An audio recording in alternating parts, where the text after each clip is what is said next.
Инфекция не отменяет сроки весенней призывной кампании. Она проходит строго установленные сроки с 1 апреля по 15 июля. Ряды всех видов вооруженных сил России в этом году пополнят 135 тысяч новобранцев. Из них 200 призывников из Ингушетии. 5 новобранцев, готовых отдать долг родине, предоставит Джейрахский район, 3 войска Национальной гвардии и 2 сухопутные войска. В связи с пандемией коронавируса районные комиссариаты приняли все меры безопасности, обеспечили военно-врачебные комиссии специалистами и всем необходимым оборудованием, которые помогут протестировать на коронавирус всех призывников. Мы предупреждаем призывников, что желательно им приходить в военный комиссариат уже с масками, если есть такая возможность.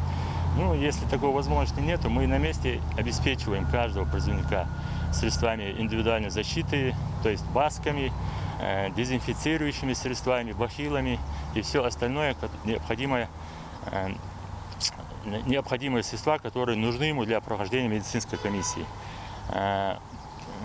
На входе в военный комиссариат, призывной пункт, у призывника дистанционно измеряется температура, уточняется его самочувствие. После этого он проходит дальше процедуру профессионально-психологического отбора, медицинскую комиссию через каждого врача.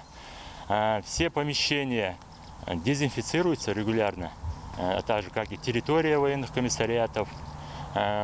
Все работники военных комиссариатов, врачи тоже обеспечены всем необходимым для того, чтобы провести медицинское освидетельствование граждан. И по прибытии уже в воинскую часть они обязательно помещаются на 2-недельный карантин.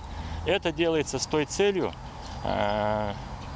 чтобы исключить возможность того, что они где-то по дороге, в пути следования в воинскую часть могли подцепить эту инфекцию.